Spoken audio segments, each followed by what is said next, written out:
தேனுக்கு பதிலாக சிங்காரத்தை. கவனமா கேளுங்க. யாருக்கு?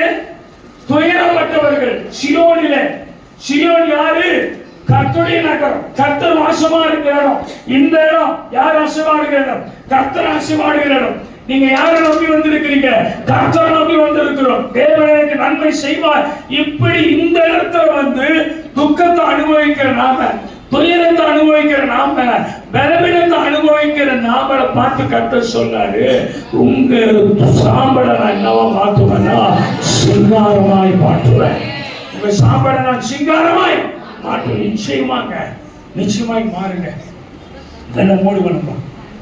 கண்ணை மூடி சங்கீதம் 102 சங்கீதத்துல 10ஆம் வசனத்தை படிப்போம். சங்கீதம் 102 ஆதலால் சாம்பலை அப்பமாக புதித்து,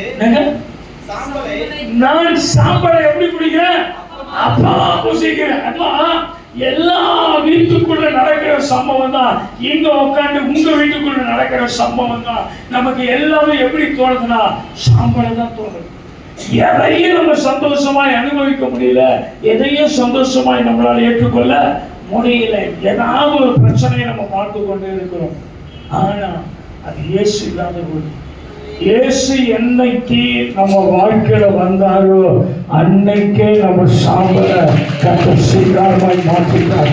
ஒரு ராமா சட்டா நல்ல கைகளை பார்த்து நீமா ஹதரா மாற்று இந்த சாம்பலை சிங்காரமாய் மாற்றுங்க. அதோட சாம்பலை நாங்கள் அப்பமாய் புசித்து கொண்டிருக்கிறோம். மகள் கண்ணீர் வருவது. நீ சின்ன வயசுல இருந்த சந்தோஷம் உனக்கு இல்லை. இப்போ திருமண நாள் முதல் கொண்டு பிள்ளைகளை பெற்று எடுத்து நாள் முதல் கொண்டு நான் சாம்பல் அப்பமா புசிக்கிறேன். என் துக்கம் சாம்பலா இருக்கிறது, என் சந்தோஷம் சாம்பலா இருக்கிறது, என் தரம் சாம்பலா இருக்கிறது, என்னுடைய சுகம், என்னுடைய வாழ்க்கை சாம்பலா இருக்கிறது, சாம்பலா இருக்கிறது. எப்ப மாறும்? என் வாழ்க்கை எப்ப மாறும்? கர்த்தரோடு பேசிக் கொண்டிருக்கிறார். கர்த்தர் சொல்லுகிறார், ஒரு சாம்பலை இந்த இரண்டாம் நாளில் தன்னுடைய தன்னுடைய அபிஷேகம், தன்னுடைய வாழ்க்கை இறக்கப்பட்ட இடத்துல, இந்த குடிக்க இடத்துல, இந்த பொருட்களை இடத்துல, இந்த ஆசிரியப்பட்ட இடத்துல நீ கையேற்றி இடத்துல, நீ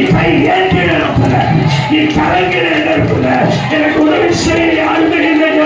நான் அனாதையா இருக்கிறேன், நான் திட்டத்தோட இருக்கிறேன், நான் கலங்கி கொண்டிருக்கிறேன். அந்த இடத்துல ஏசப்பா வந்து உன் சாம்பலை, உன் துக்கத்தை, உன் கருவியத்தை, உன்னுடைய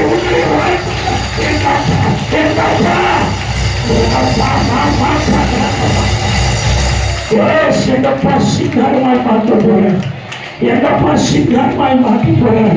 இயேசு இல்லாத வாழ்க்கையில நீங்க அப்படி வாழ்ந்திருக்கிறார். இயேசு அறியாத நேரத்தில் அப்படி வாழ்ந்திருக்கிறார். இயேசு உங்க வாழ்க்கைக்குள்ள வராத நேரத்தில் நீங்க அப்படி வாழ்ந்திருக்கிறார். வார்த்தைகள் எனக்குள்ள இல்லாத நேரத்தில் நீங்க அப்படி வாழ்ந்திருக்கிறார். ஆனால் இன்னைக்கு சகலத்தையும் நேர்த்தியாக படைத்து அதிகாரின் காலத்தில் எல்லாவற்றுக்கு காலத்திலே வைத்து அவரை ஆய்வு செய்ய அதிகாரம் கொடுத்தார். இயேசு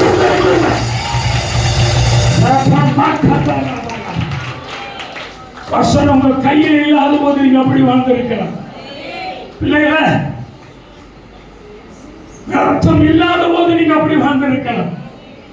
ஆனா இன்னைக்கு உங்களுக்கா எனக்கா சிலுவையில தொங்கின இயேசுவுடைய ரத்தம், இயேசுவுடைய ரத்தம் சகல சமாதானத்தை கொடுக்கிற ரத்தம்,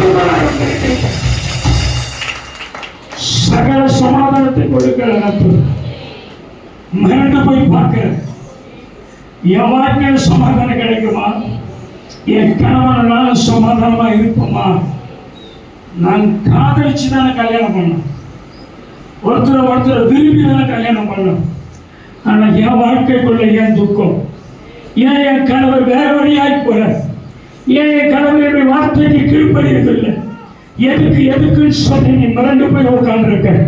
ஆனா தேவன் இன்னைக்கு உன்னை கூட்டு வந்தது எதுக்குடா? நான் இருப்பதை மறைந்து போட்டேன்.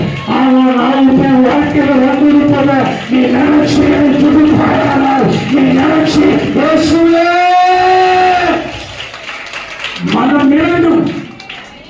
மனம் இறங்கும் என்று சொல்வாயானால் உன் துயரத்துக்கு பதில் சந்தோஷத்தை கொடு. கொடுக்கிற தேவன். ஒரு அம்மா சந்தானி காதாரபனா திவாகபா லாமா கபாதாரா கபாதாரபா. நிறைய நேரம் எதிர்பார்த்து மகனை, நிறைய நாட்கள் எதிர்பார்த்து ஏமாந்து போனதுதான் வாழ்க்கையாய் காணப்படலாம். நான் தோல்வியினாலே சந்தித்துக் கொண்டிருக்கிறேன்.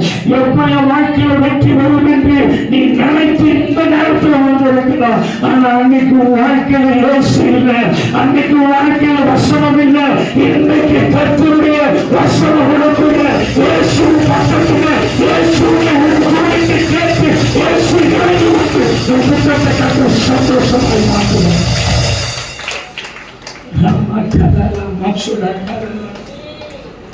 இயேசு நல்லவர், இயேசு நல்லவர், இயேசு நல்லவர்.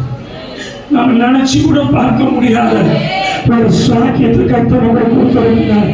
எல்லாருமே கையில வாங்கிட்டு தான் பலன் செய்வாங்க. ஆனா கையில வாங்காத உலக்காய் சிறுவனை விட்டு நீ உணவாய் தங்கி சிறுவையை மறுத்து 3 நாள் உயிரோடு உயர்ந்தது. மாற்றங்கள் வருமா?